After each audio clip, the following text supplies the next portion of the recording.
সুপ্রিয় দর্শক, আপনাদের সবাইকে আমন্ত্রণ জানাচ্ছি ডিবেট ফর ডেমোক্রেসি ও এটিএন বাংলা যৌথ আয়োজনে আয়োজিত আমাদের আজকের এই ছায়া সংসদ অনুষ্ঠানে। ইউসিবি পাবলিক পার্লামেন্টের আজকের এই বিতর্ক প্রতিযোগিতার যে বিষয়টি নির্ধারিত হচ্ছে সেটি হচ্ছে এই সরকার মনে করে যে আয়কর ব্যবস্থাপনা জনবান্ধব করতে সরকার সচেষ্ট। আসলে কি তাই?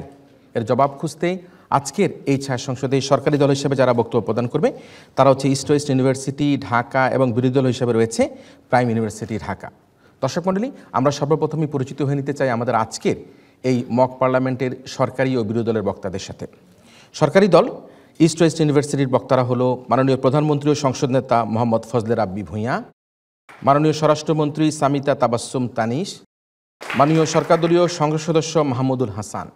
বিরোধী দল প্রাইম ইউনিভার্সিটির বক্তারা হলো মাননীয় বিরোধী দলীয় নেতা নিশাত আরা করিম, মাননীয় বিরোধী দলীয় উপনেতা ফেরদৌসি আক্তার এবং মাননীয় বিরোধী দলীয় সংসদ সদস্য জোবায়েতুল ইসলাম জাবেদ।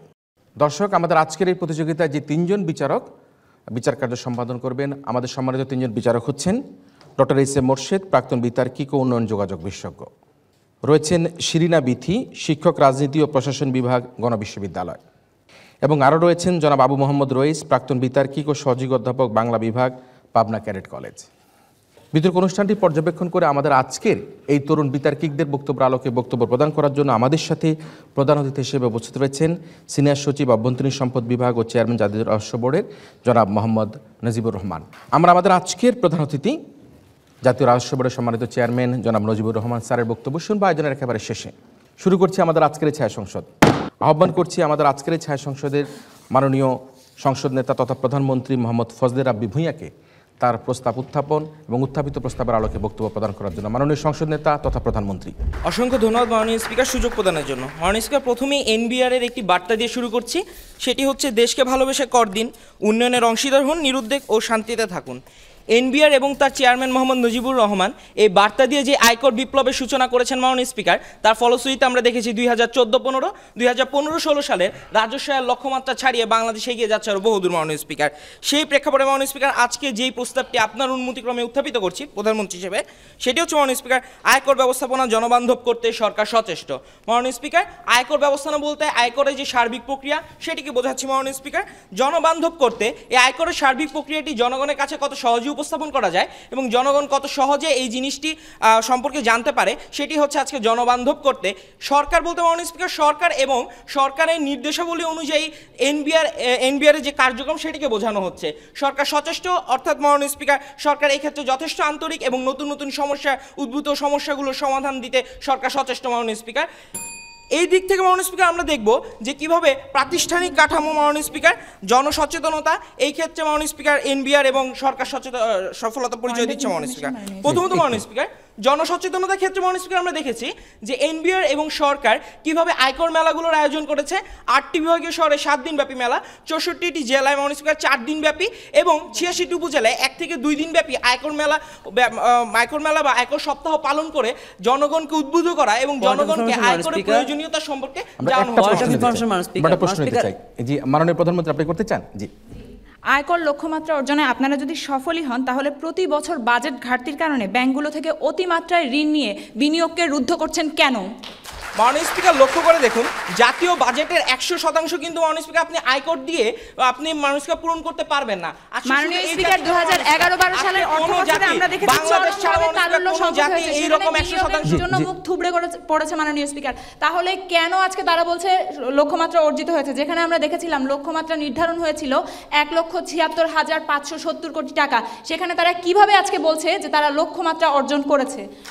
মাননীয় স্পিকার, এনবিআর এর চেয়ারপারসন মোহাম্মদ নজিবুর রহমানের লেখা এই বইটি মাননীয় স্পিকার প্রমাণ করে যে 2014-15 সালে 1,34,000 কোটি টাকা লক্ষ্যমাত্রা অর্জন করে আমরা 1,36,000 কোটি টাকা সংশোধিত লক্ষ্যমাত্রা ছিল মাননীয় স্পিকার।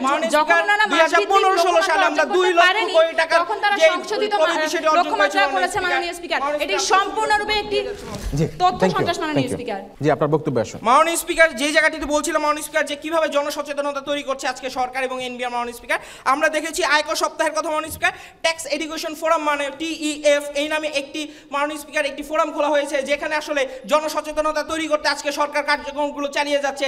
কিভাবে জনগণ আয়করের দ্বারা পদ্মা সেতুর মতো মেগা বড় প্রকল্পগুলো আজকে তাদের টাকা পয়সায় হচ্ছে মাননীয় স্পিকার, সেটি সরকার প্রচার করে যাচ্ছে মাননীয় স্পিকার। স্পিকার উনাদের কাছে উনারা আজকে আমাদের কাছে স্পষ্ট করে স্পিকার উনারা কি শুধুমাত্র এই আয়কর মেলা দিয়ে লক্ষ্যমাত্রা অর্জন করতে পারবেন স্পিকার? মাননীয় স্পিকার ইতিমধ্যে 2014-15 সালে আমরা লক্ষ্যমাত্রা অর্জন করে ছাড়িয়ে গেছি মাননীয় স্পিকার। 2015-16 সালে লক্ষ্যমাত্রা অর্জন করে ছাড়িয়ে গেছি মাননীয় স্পিকার। আপনার হাতে যে বইটি দিয়েছি মাননীয় স্পিকার, সেই বইতে 3000 কোটি টাকা এখন পর্যন্ত মাননীয় স্পিকার ঘাটতি আছে। ডিসেম্বর থেকে 2016 সালে মাননীয় স্পিকার, জুলাই থেকে ডিসেম্বর পর্যন্ত কি উত্তর দিবেন মাননীয় স্পিকার? প্রধান মাননীয় স্পিকার, আপনার হাতে যে বইটি দেওয়া আছে মাননীয় স্পিকার, সেখানে স্পষ্ট লেখা আছে মাননীয় স্পিকার 2014-15 এবং 15-16 সালে অর্থ বছরে আমাদের যে রাজস্ব প্লিজ মাননীয় সদস্য একটু কথা বলতে সুযোগ দেন। মাননীয় প্রধানমন্ত্রী।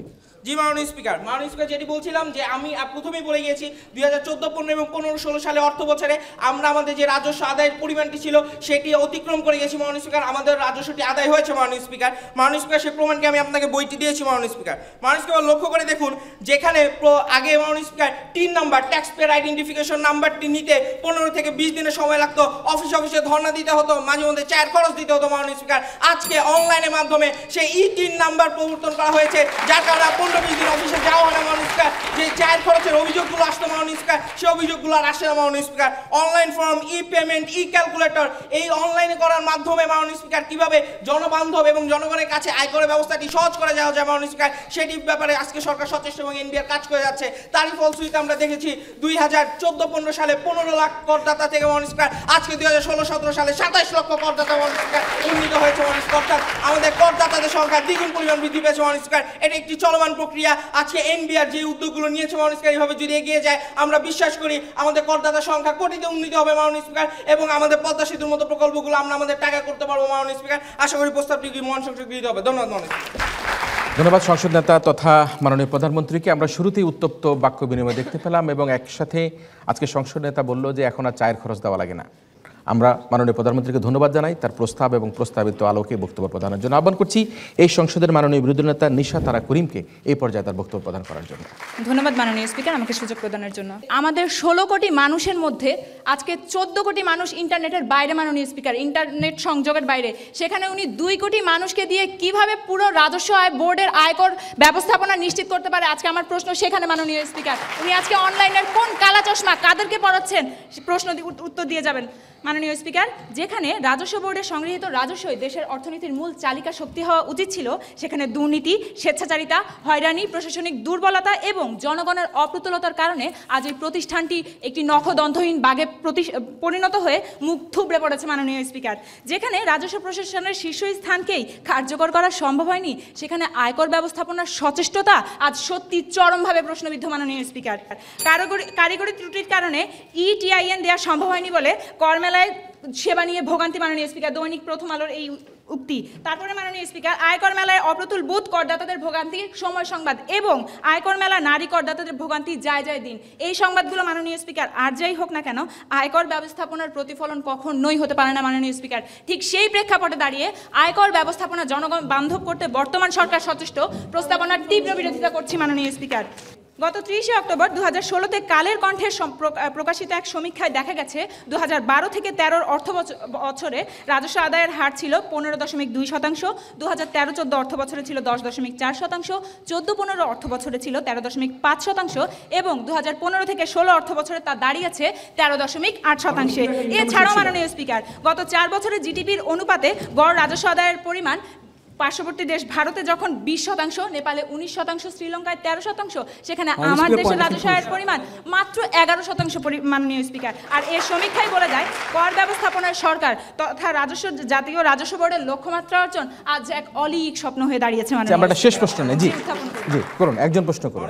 প্রশ্নটি হচ্ছে, তিনি দৈনিক প্রথম আলো পত্রিকা প্রতিবেদনের কথা বললেন। আমার কাছেও প্রথম আলো পত্রিকার একটি প্রতিবেদন আছে এবং সেইখানে হয়রানি যে হয় না সেটি স্পষ্ট উল্লেখ করা আছে মাননীয় স্পিকার। এছাড়াও এখানে আছে গত 6 মাসে 4 লাখ নতুন করদাতা নিবন্ধিত হয়েছে, EC নাম্বার পেয়েছে। এটি একটি রেকর্ড মাননীয় স্পিকার যে গত 6 মাসে 4 লাখ নতুন করদাতা নিবন্ধিত হয়েছে। এর মাধ্যমে আসলে বক্তব্য নয়, প্রশ্ন হচ্ছে কিনা এটি বিরোধী দল কিভাবে প্রমাণ করবে মাননীয় স্পিকার? মাননীয় স্পিকার, ওনাদের তথ্য মতে আগে নাকি মাননীয় স্পিকার 12 লাখ করদাতা ছিল। সেই 12 লাখ করদাতার জন্য আজকে জনগণের অপ্রতুলতার কারণে মাননীয় স্পিকার সেই 12 লাখ করদাতাকেই এখনো মনিটরিং করানো যায়নি। সেখানে 7 লাখ করদাতা যদি নতুন তারা অন্তর্ভুক্ত করতেও পারে, তাদের মনিটরিং এর ব্যবস্থা কোনো রকম ভাবে তারা নিয়েছে নাকি, আর সেই ক্ষেত্রে তারা সচেষ্ট নাকি, আজকে সেটাই দেখার প্রশ্ন মাননীয় স্পিকার। তারা শুধুমাত্র দুর্নীতিই করে গেছে মাননীয় স্পিকার, তারা কোনো মনিটরিং করতে পারেনি মাননীয় স্পিকার। ফিরে যাচ্ছি আমার মূল বক্তব্যে। এবারে আসা যাক মাননীয় স্পিকার, আয়কর ব্যবস্থাপনায় সরকার আসলে কতটুকু আন্তরিক সেই ব্যাপারটি নিয়ে। আমরা সকলেই জানি পরিকল্পনা গ্রহণ, বাস্তবায়ন, নেতৃত্ব প্রদান, উৎসাহ এবং সচেতনতা তৈরি করা ব্যবস্থাপনার অংশ হলেও আয়কর ব্যবস্থাপনার ক্ষেত্রে এর শব্দগুলো আজ সুদূর পড়া হতো মাননীয় স্পিকার। আমরা অত্যন্ত ভাগ্যবান যে আমাদের মাঝে আমরা জাতীয় রাজস্ব বোর্ডের চেয়ারম্যান মহোদয়কে পেয়েছি।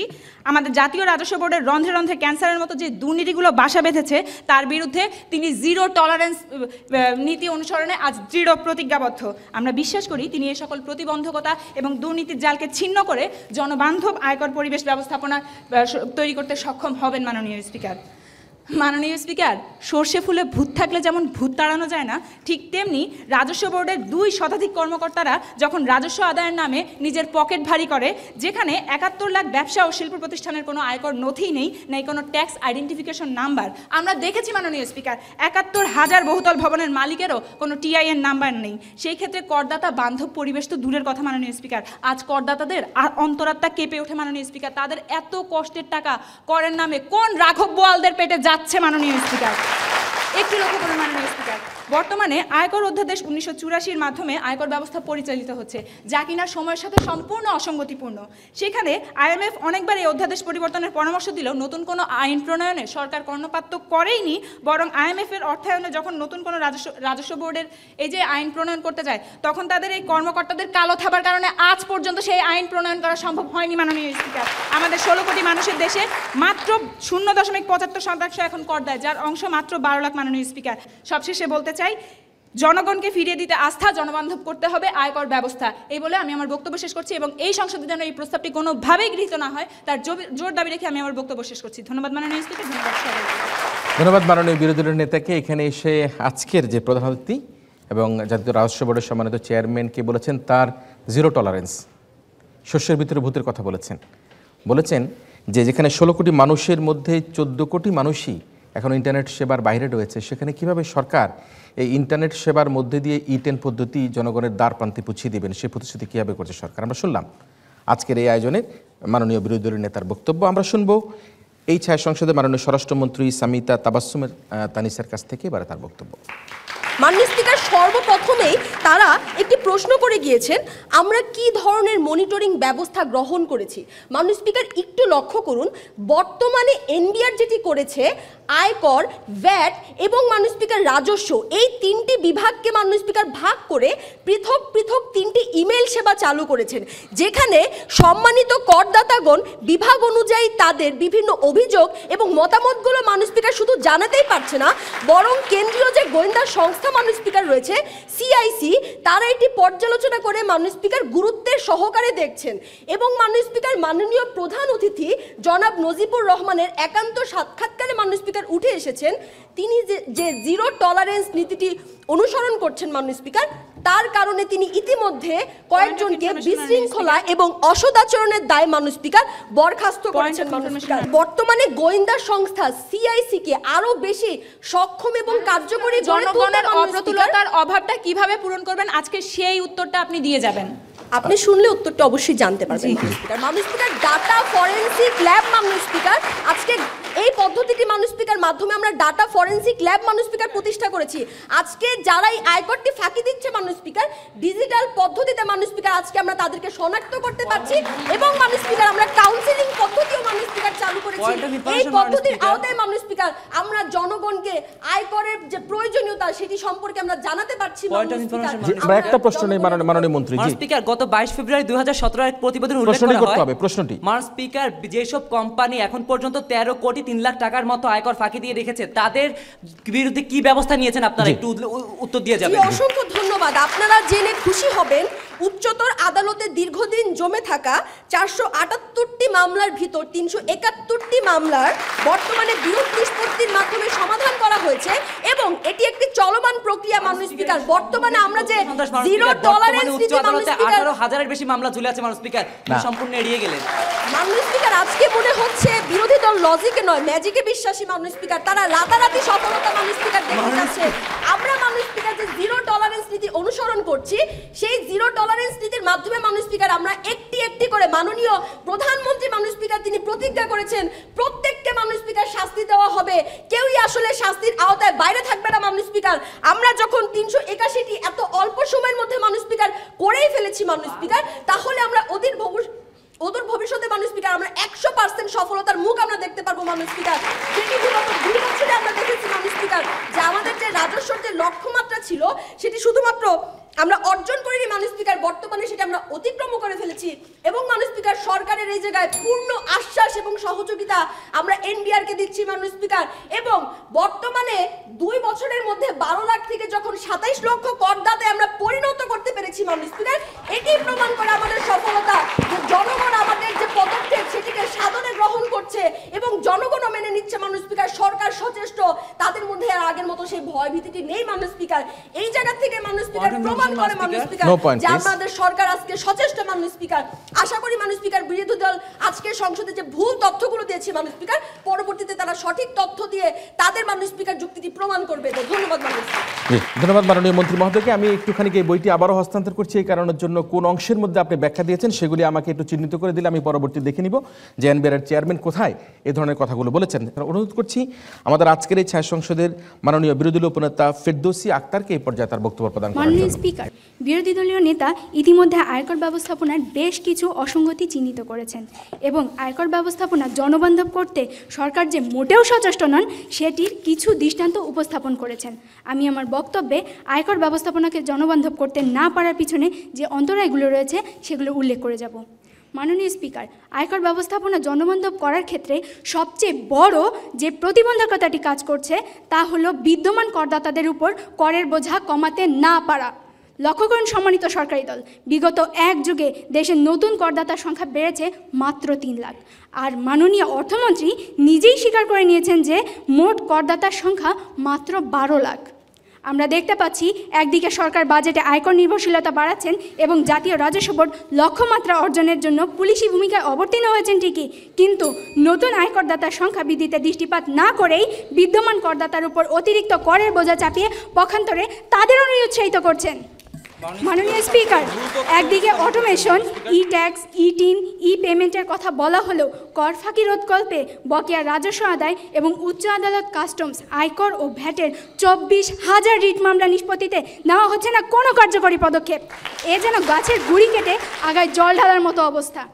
মাননীয় সরকারি দলের কাছে প্রশ্ন রেখে যেতে চাই, জাতীয় রাজস্ব বোর্ড একটুখানি জি মাননীয় স্পিকার, উনি সংসদে সম্পূর্ণ ধরনের ভুল তথ্য উপস্থাপন করছেন। মাননীয় স্পিকার, আমি আপনাকে বইটি দিয়ে যাব বক্তব্যটি শেষ করে। সেটি হচ্ছে 3 লক্ষ মাননীয় স্পিকার আয়করদাতার সংখ্যা বেড়েছে। মাননীয় স্পিকার সম্পূর্ণ ভুল একটি কথা। মাননীয় স্পিকার, আয়করদাতার সংখ্যা গত 1 বছরে 15 লক্ষ।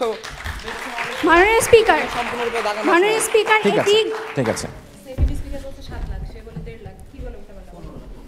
এই তো সেকেন্ড স্পিকার বলেছে 1.5 লাখ, এখন বলছে তিনি 7 লাখ।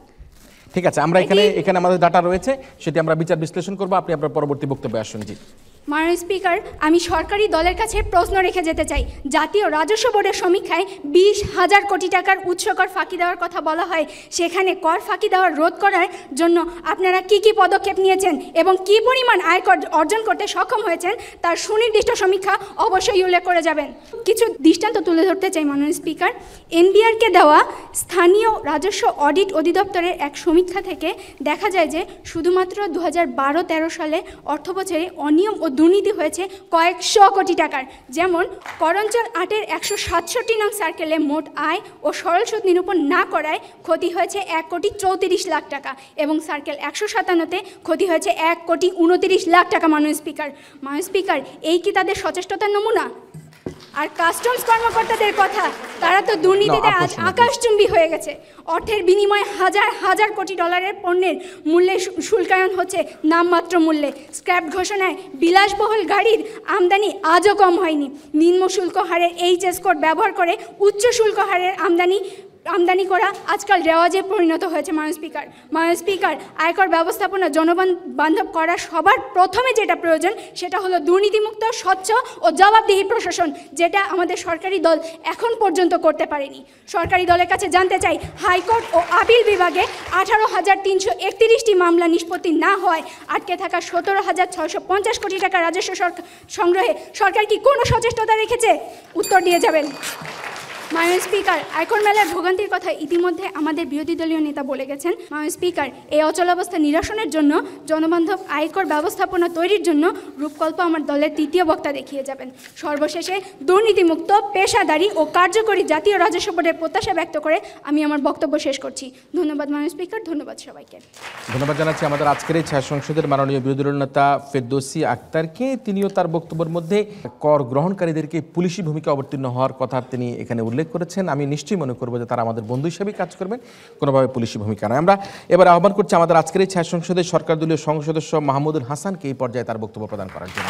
মাননীয় স্পিকার, আজকে বিরোধী দলকে এটি বুঝতে হবে 2000 সালের প্রেক্ষাপট আর 2017 সালের প্রেক্ষাপট কখনো এক হতে পারে না। মাননীয় স্পিকার, তাদের প্রত্যেকটি প্রশ্ন উত্তর দিয়ে যাচ্ছে। মাননীয় স্পিকার, তাদের বক্তব্য হচ্ছে এই যে 18,000 মামলা, এই মামলার সমাধান আমরা কিভাবে করব? মাননীয় স্পিকার, এই মামলার সমাধান সাধারণ আদালতে আমরা করতে পারছি না বলেই আমরা বিকল্প বিরোধ নিষ্পত্তি আদালত গঠন করেছি মাননীয় স্পিকার, যার মাধ্যমে এই মামলা সমাধান করা সম্ভব মাননীয় স্পিকার, এবং অল্প সময়ে আমরা এই মামলাগুলো সমাধান করছি মাননীয় স্পিকার। এবার মাননীয় স্পিকার আসুন, তাদের আরেকটি বড় প্রশ্ন, সেটি হচ্ছে এই যে মাননীয় বিরোধী দলীয় নেতা বলে গেলেন যে আজকে ফর্মগুলো ইংরেজিতে হওয়ার কারণে কিংবা 8 পাতার ফর্ম হওয়ার কারণে জনগণের জন্য সেটি পূরণ করা কষ্ট হচ্ছে। মাননীয় স্পিকার, এই ফর্ম যেন বাংলায় করা হয় সেই উদ্যোগ আমরা নিয়েছি মাননীয় স্পিকার। 8 পাতার ফর্মকে মাননীয় স্পিকার আমরা 3 পাতায় নিয়ে এসেছি। অনলাইনে মাননীয় স্পিকার সেই ফর্ম কিভাবে পূরণ করতে হবে বাংলায় তার নির্দেশিকা দেওয়া হয়েছে মাননীয় স্পিকার। অর্থাৎ এটি প্রমাণ করে আমরা কতটা জনবান্ধব নীতি প্রণয়ন করেছি মাননীয় স্পিকার। মাননীয় স্পিকার, তাদের সবচেয়ে বড় প্রশ্ন হচ্ছে 16 কোটি মানুষের মধ্যে মাত্র 2 কোটি মানুষ ইন্টারনেট ব্যবহার করে, বাকি 14 কোটি মানুষ ইন্টারনেট ব্যবহার করে না। মাননীয় স্পিকার, আমাদের জায়গাটি হচ্ছে এটি যে 2 কোটি মাননীয় স্পিকার 16 কোটি মানুষ কর দেয় না মাননীয় স্পিকার, এবং 16 কোটি মানুষের মধ্যে বাচ্চা কাচ্চাও রয়েছে মাননীয় স্পিকার। সবচেয়ে বড় বিষয় হচ্ছে মাননীয় স্পিকার, যে সকল মানুষগুলো মাননীয় স্পিকার ইন্টারনেট সুবিধা থেকে বঞ্চিত হচ্ছে তাদের জন্য আমরা জেলা উপজেলাগুলোতে তথ্য সেবা কেন্দ্র মাননীয় স্পিকার তৈরি করেছি। যে তথ্য সেবা যে কেউ মাননীয় স্পিকার আজকে আয়কর সম্পর্কে তথ্য সংগ্রহ করতে পারেন মাননীয় স্পিকার। আমরা মাননীয় স্পিকার আজকে যদি কোনো মানুষ অনলাইনের মাধ্যমে তার এই সমস্যার সমাধান করতে চায় তাহলে মাননীয় স্পিকার সে যদি ফিডব্যাক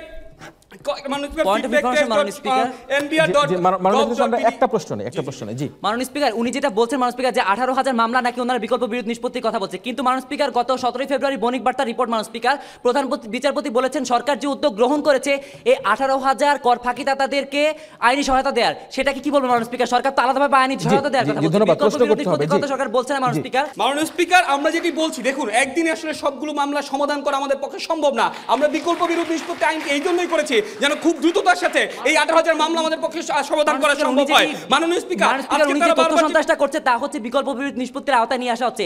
এই 18,000 মামলা মাননীয় স্পিকার উচ্চ আদালতে, এগুলো বিকল্প বিরোধ নিষ্পত্তির আওতায় আসেনি মাননীয় স্পিকার। জি, সেগুলি আসবে বলে তিনি বলছেন ধীরে ধীরে সেগুলি আসবে তিনি বলছেন। জি, ধন্যবাদ আপনাকে, ধন্যবাদ। মাননীয় স্পিকার, তাদের আরেকটি প্রশ্ন, এই যে বর্তমানে যারা কর দিচ্ছে না তাদের বিরুদ্ধে আমরা কি ব্যবস্থা নিব? মাননীয় স্পিকার, 2016 সালে আমরা 50,000 মানুষের বিরুদ্ধে মাননীয় স্পিকার নোটিশ দিয়েছি যেন আজকে তারা করটি দেয় মাননীয় স্পিকার। এটি হচ্ছে ভোরের কাগজ পত্রিকার সংবাদ মাননীয় স্পিকার। দ্বিতীয়ত মাননীয় স্পিকার, আজকে তারা এটি বুঝতে পারছেন না যে আসলে এখন আর জনগণের দ্বারে দ্বারে গিয়ে তাদের আজকে ইনকাম ট্যাক্স কত হবে সেটি বেশি বিবেচনা করার চেয়ে আমরা যে ডাটা ফরেন্সিক ল্যাব তৈরি করেছি এর মাধ্যমে সকলের ডাটা আমাদের কাছে রয়েছে, যার উপর ভিত্তি করে মাননীয় স্পিকার আমরা তাদের আয়কর কত হতে পারে তাদের সবকিছু খোঁজ খবর রাখছি মাননীয় স্পিকার। এছাড়াও মাননীয় স্পিকার, আমাদের যে এনবিআর রয়েছে, এনবিআর প্রায় 24,000 কর্মচারী মাননীয় স্পিকার রয়েছে যারা কিনা মাননীয় স্পিকার আয়কর সংগ্রহের জন্য কাজ করে যাচ্ছেন। যে জিনিসটা আজকে তারা বুঝতে ব্যর্থ হচ্ছেন মাননীয় স্পিকার। আজকে তারা বারবার সরকারের সফলতা নিয়ে কথা বলছেন, কিন্তু আমরা যে প্রশ্নটি করেছিলাম যে আজকে বিতর্কটি সরকারের সফলতার চেয়ে বেশি বিষয় হচ্ছে যে সমস্যাগুলো হচ্ছে সেই সমস্যার সমাধানে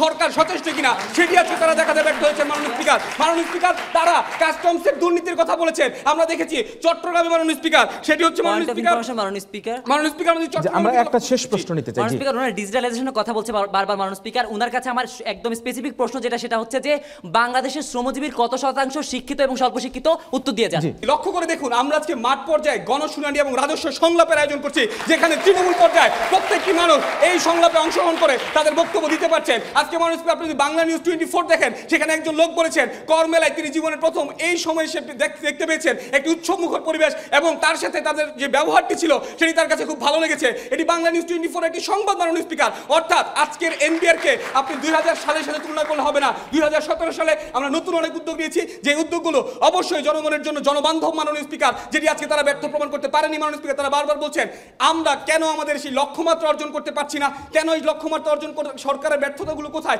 সেটি নিয়ে কথা বলছেন। কিন্তু মাননীয় স্পিকার, আবারও বলতে চাই, আমরা সরকারের ব্যর্থতার জায়গা থেকে বেরিয়ে আসার চেষ্টা করছি কিনা, সেটাই হচ্ছে সচেষ্টতা, সেটাই হচ্ছে আন্তরিকতা, সেই জায়গায় আমরা দেখাচ্ছি। সবচেয়ে বড় বিষয় মাননীয় স্পিকার, তারা দুর্নীতিবাজ কর্মচারীদের কথা বলেছেন। মাননীয় স্পিকার, 12 জানুয়ারি 2016 আমরা দেখেছি, সেখানে মাননীয় স্পিকার চট্টগ্রাম থেকে মাননীয় স্পিকার 3 জন কাস্টম অফিসারকে বরখাস্ত করা হয়েছে। মাননীয় স্পিকার, কেন বরখাস্ত করা হয়েছে? কেননা মাননীয় স্পিকার তারা দুর্নীতি করেছিল, তারা মাননীয় স্পিকার জনগণকে হয়রানি করেছিল, তাদের বিরুদ্ধে অভিযোগ দেওয়া হয়েছে। যে আপনাদের যদি কোনো অভিযোগ থাকে, আপনারা আজকে নজিবুর রহমান স্যার রয়েছেন, তার কাছে অবশ্যই সেই অভিযোগ জানাবেন। যদি তাদের বিরুদ্ধে ব্যবস্থা না নেওয়া হয়, তাহলে আপনারা বলতে পারেন যে সরকার সচেষ্ট নয়। যাদের বিরুদ্ধে ব্যবস্থা নেওয়ার কথা মাননীয় স্পিকার, আমরা সবার বিরুদ্ধে ব্যবস্থা নিয়েছি। অতএব আমরা মনে করি মাননীয় স্পিকার, সরকার সকল সমস্যার সমাধানে চেষ্টা করে যাচ্ছেন মাননীয় স্পিকার, এবং আজকে তারা 2000 সালের সাথে 2016-17 সাল চেঞ্জ আজকে মাননীয় স্পিকার মিলিয়ে ফেলছেন। মাননীয় স্পিকার, এই যে এগুলো অবশ্যই তারা অবশ্যই করবেন না, আমাদের সাথে গলায় গলা মিলে বলবেন যে আসলে সরকার সচেষ্ট।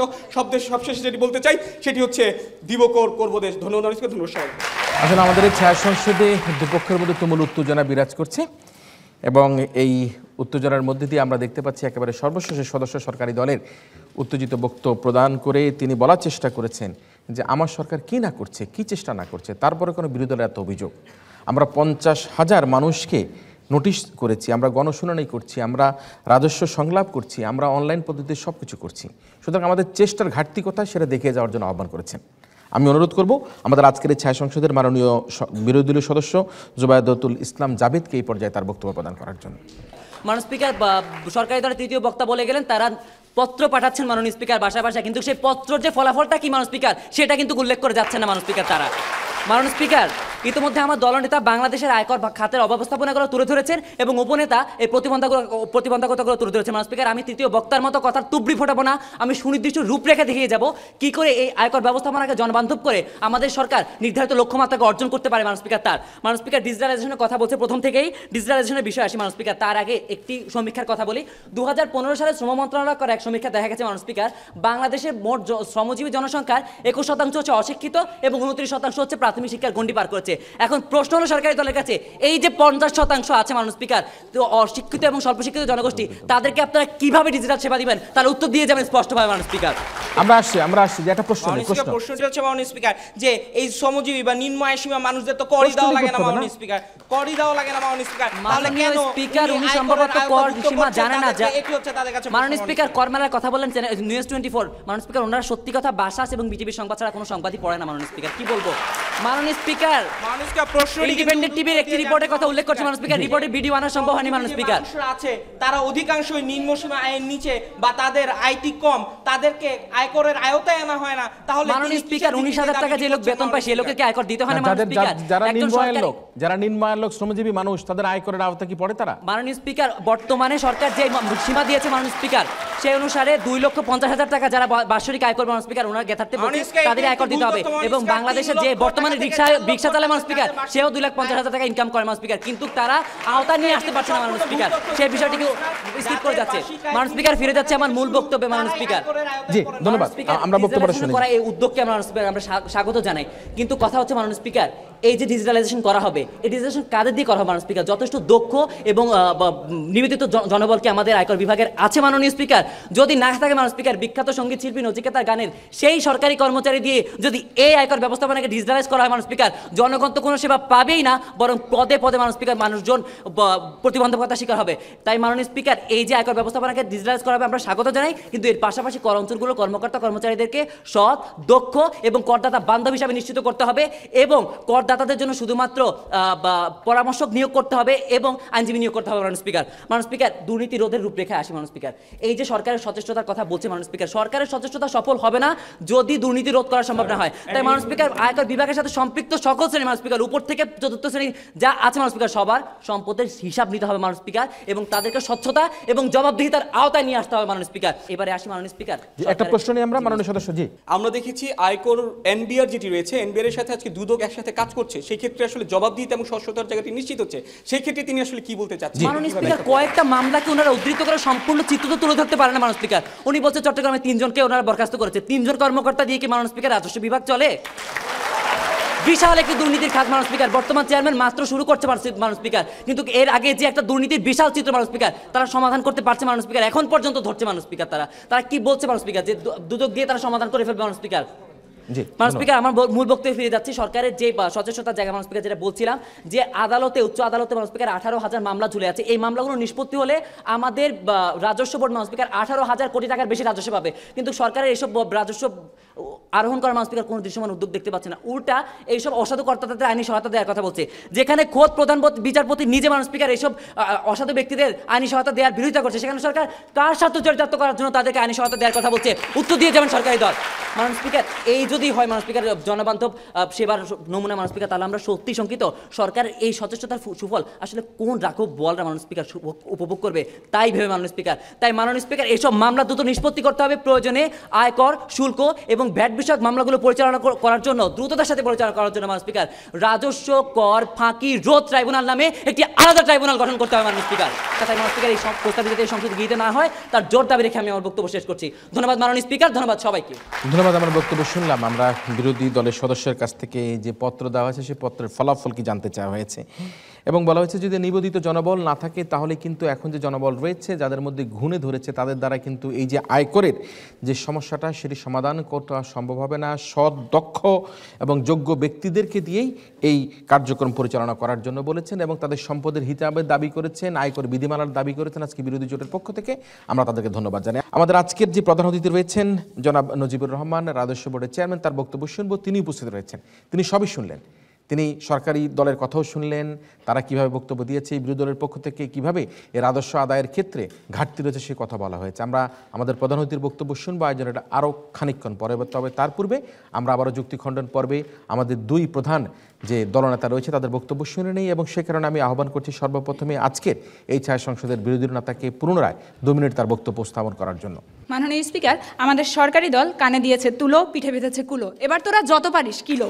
মাননীয় স্পিকার, প্রশ্ন রেখেছিলাম মাননীয় স্পিকার, লক্ষ্যমাত্রা অর্জিত হলে বাজেটে অর্ধঘাটতির কারণে কেন ব্যাংক থেকে মোটা অঙ্কের ঋণ নিয়ে বিনিয়োগ রুদ্ধ করে দিচ্ছেন? কোনো উত্তর দিয়ে যেতে পারেনি মাননীয় স্পিকার। আমরা আরও জানতে চেয়েছিলাম নতুন আইন প্রণয়নের কথা, তারা একটি কথাও বলে যায়নি মাননীয় স্পিকার এই বিষয়ে। আরও মাননীয় স্পিকার, আজকে আমাদের বক্তব্যে যখন ছিল যে শ্রমজীবী মানুষকে কিভাবে আমরা এই আয়করের আওতায় আনবো, তারা মাননীয় স্পিকার বললো যে শ্রমজীবী মানুষরা নাকি আয়কর দিতে হয় না, কিন্তু তারা একটু আগেই বলে গিয়েছে যে এক শ্রমজীবী মানুষ নাকি আয়কর মেলায় এসে বলেছে আমি জীবনে প্রথম আয়কর দিলাম। আজকে তারাই তাদের স্ববিরোধিতা করছে মাননীয় স্পিকার।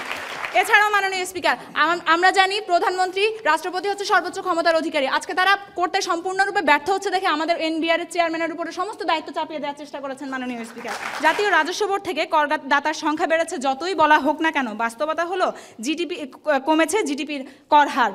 এছাড়াও মাননীয় স্পিকার, আয়কর ব্যবস্থাপনার উন্নয়নে সরকারের সচেষ্টতা প্রমাণ করার জন্য সবচেয়ে বেশি যে জিনিসটি প্রয়োজন তা হলো রাজস্ব জনবান্ধব, কার্যকর জনবান্ধব রাজস্ব তথা আয়কর নীতিমালা এবং নতুন আয়কর নীতি প্রণয়ন করা মাননীয় স্পিকার, যা করতে আমাদের সরকার সম্পূর্ণরূপে ব্যর্থ মাননীয় স্পিকার। মাননীয় স্পিকার, আমরা আমাদের বক্তব্যে আয়কর ব্যবস্থাপনার অনিয়ম, দুর্নীতি, সমন্বয়হীনতা, অপ্রতুল জনবল, আইনের বাস্তবায়ন না হওয়া, মামলার দীর্ঘসূত্রিতা, অকার্যকর আয়কর অধ্যাদেশ সহ বেশ কিছু মোটা দাগের অসঙ্গতি চোখে আঙুল দিয়ে দেখিয়ে গিয়েছিলাম মাননীয় স্পিকার।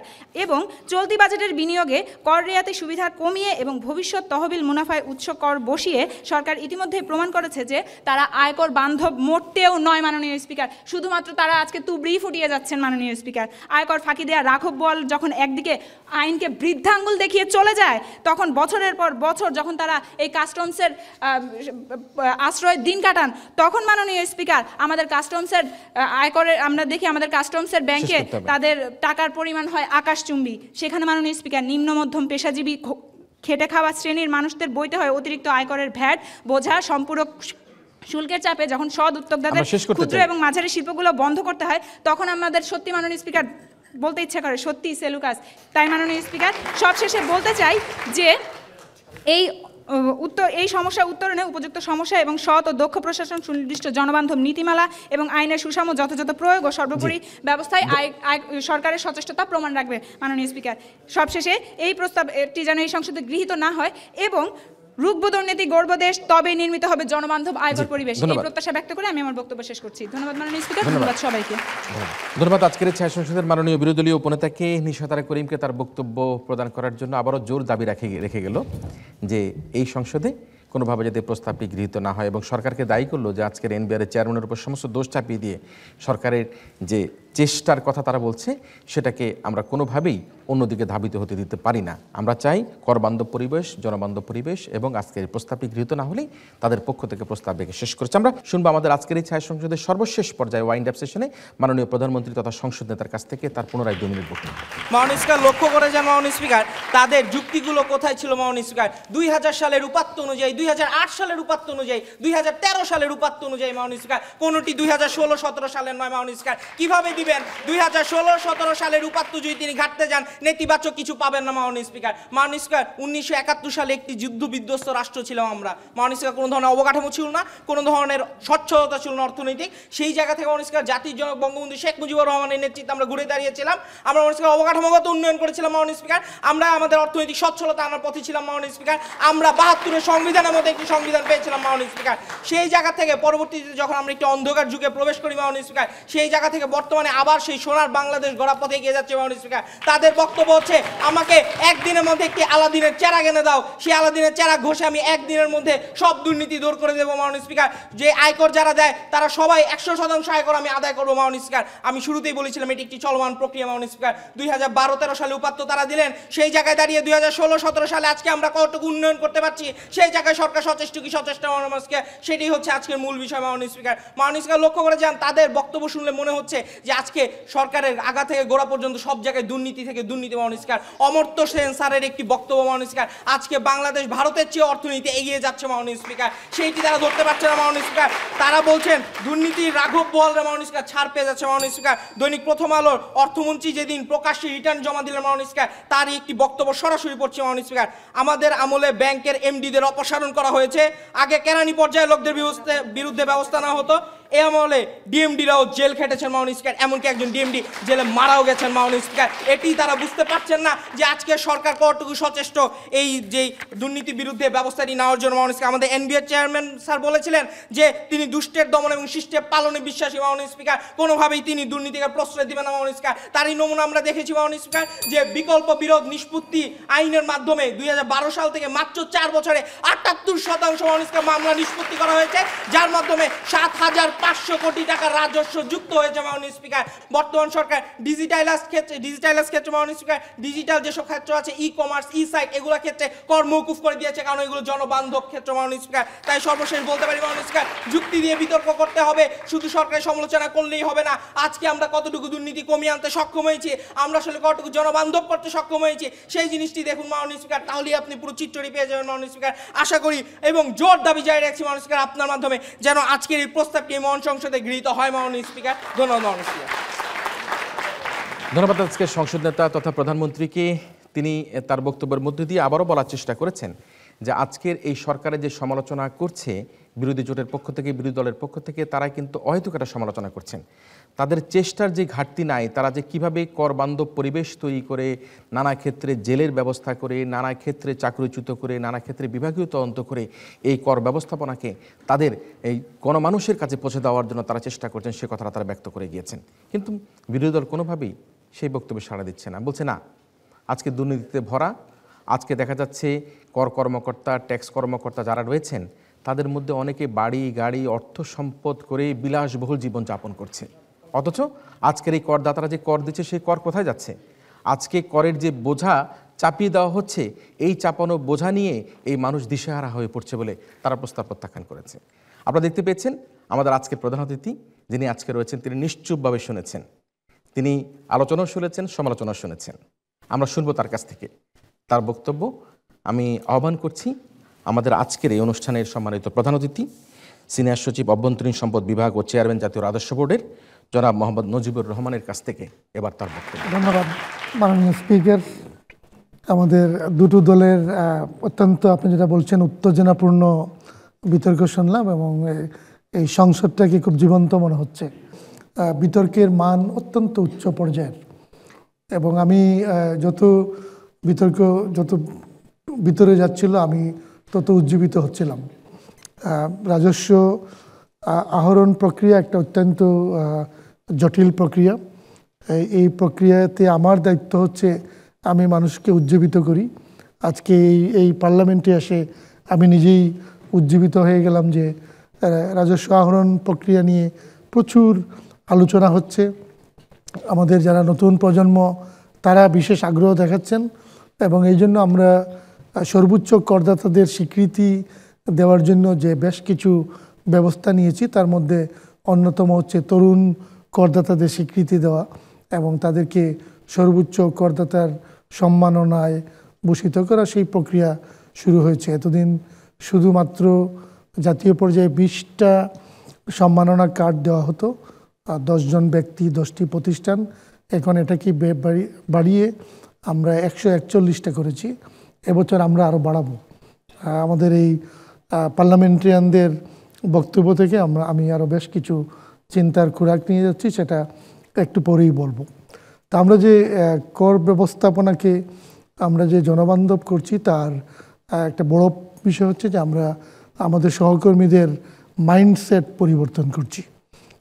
আমরা এখন করকে আর আদায় বলি না, আমরা বলি কর আহরণ।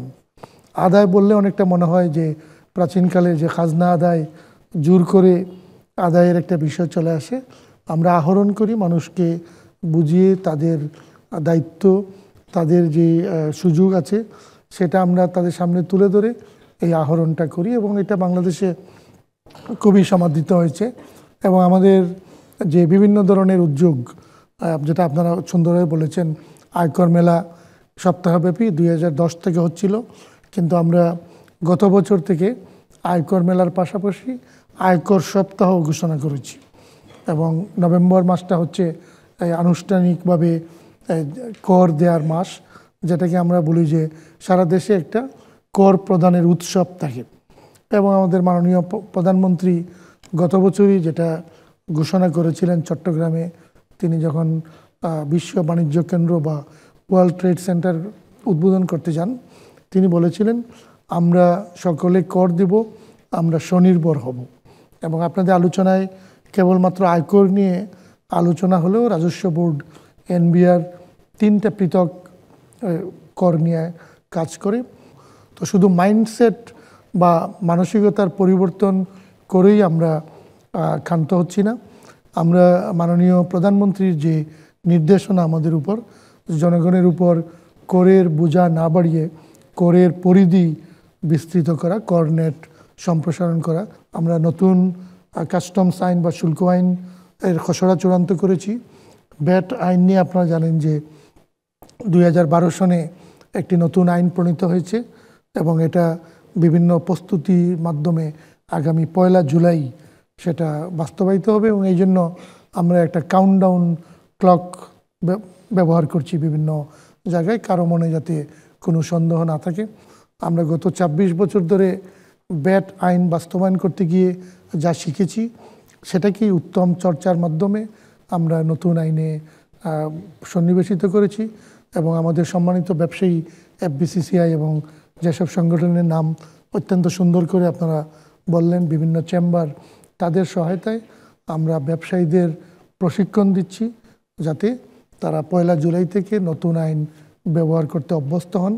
সবচেয়ে গুরুত্বপূর্ণ বিষয় হচ্ছে ডিজিটাল বাংলাদেশের ধারাবাহিকতায় এই নতুন ভ্যাট আইন বাস্তবায়িত হবে অনলাইন ভিত্তিতে। তো সামগ্রিকভাবে আমরা দেখছি যে বাংলাদেশে রাজস্ব প্রশাসন তথা কর ব্যবস্থাপনা করদাতা বান্ধব হচ্ছে, জনবান্ধব হচ্ছে। আপনারা আমাদের অনলাইন সার্ভিসেসগুলো নিয়ে আলাপ করেছেন এবং বিরোধী দল তারা সমালোচনার জন্য শুধু সমালোচনা না করে তারা সৃজনশীল বিষয়গুলোকে অত্যন্ত সুন্দরভাবে নিয়ে আসছেন এবং সরকারি দলে সবচেয়ে উল্লেখযোগ্য বিষয় হচ্ছে কর ব্যবস্থা হচ্ছে মাননীয় অর্থমন্ত্রীর বিষয়, কিন্তু বিষয়টাকে আমরা শুধু অর্থ মন্ত্রণালয়ের মধ্যে সীমাবদ্ধ না করে হোল অফ দি গভর্নমেন্ট অ্যাপ্রোচে নিয়ে গিয়েছি, যার ফলে আমি দেখছি যে মাননীয় স্বরাষ্ট্রমন্ত্রী কর ব্যবস্থা নিয়ে তিনি অত্যন্ত গুরুত্বপূর্ণ বক্তব্য রাখছেন। এটা কিন্তু পুরো বাস্তবতার একটা প্রতিফলন যে বিরোধী দল, সরকারি দল সবার জন্যই হচ্ছে কর ব্যবস্থা অত্যন্ত গুরুত্বপূর্ণ। কারণ এই কর আদায় বা আহরণ হলে আমরা বলি বকেয়া আদায়, মামলা নিষ্পন্ন করে যে রাজস্ব আমরা পাই সেটা দিয়েই কিন্তু বাজেটের উন্নয়ন বাজেটের প্রায় 90% এবং আমাদের যে মূল বাজেটের প্রায় 60% বেশি পরিচালিত হয়। এবং এই জন্য আমরা মনে করি যে আয়কর ব্যবস্থাপনার জনবান্ধব করাটা খুবই জরুরি। আমি মাননীয় স্পিকারকে ধন্যবাদ জানাচ্ছি, আয়োজক যারা ছিলেন তাদেরকে আমি ধন্যবাদ জানাচ্ছি। ভবিষ্যতে একসাথে কাজ করার আশাবাদ ব্যক্ত করে আমি এখানে শেষ করছি। সবাইকে আমার ধন্যবাদ জানাচ্ছি আমাদের আজকের প্রধান অতিথি। আমরা যে বিষয় নিয়ে কথা বলছিলাম, আয়কর ব্যবস্থাপনা জনবান্ধব করতে সরকার সচেষ্ট, সরকারের পক্ষ থেকে আজকের এই ছায়া সংসদে এই প্রস্তাবটি উপস্থাপন করা হয়েছে। সম্মানিত 3 জন বিচারক তাদের বিচার কার্য শেষ করে আমাদের হাতে তুলে দিয়েছেন এবং আমরা আজকের যে ছায়া সংসদের যারা সরকারি দল ছিল তারা যে প্রস্তাবটি উত্থাপন করেছিল, আয়কর ব্যবস্থাপনা জনবান্ধব করতে সরকার সচেষ্ট, যারা এই প্রস্তাবের পক্ষে আছে তারা হ্যাঁ বলুন। প্রস্তাবের পক্ষ দল হ্যাঁ বলুন। যারা প্রস্তাবের পক্ষে আছে তারা হ্যাঁ বলুন। আর যারা এই প্রস্তাবের বিপক্ষে আছে তারা না বলুন।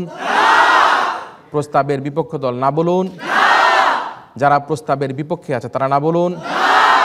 হ্যাঁ, সম্মানিত বিচারক মণ্ডলী রায় দিয়েছেন এবং দুদলই চমৎকার বলেছে। আমার তো মনে হয় একবার এই পক্ষে যায়, আরেকবার ওই পক্ষে যায়, আবার ওই পক্ষে, আবার এই পক্ষে। যদি হ্যাঁ জিতে তাহলে হবে সরকারি দল জিতেছে এবং না হলে বিরোধী দল জিতবে।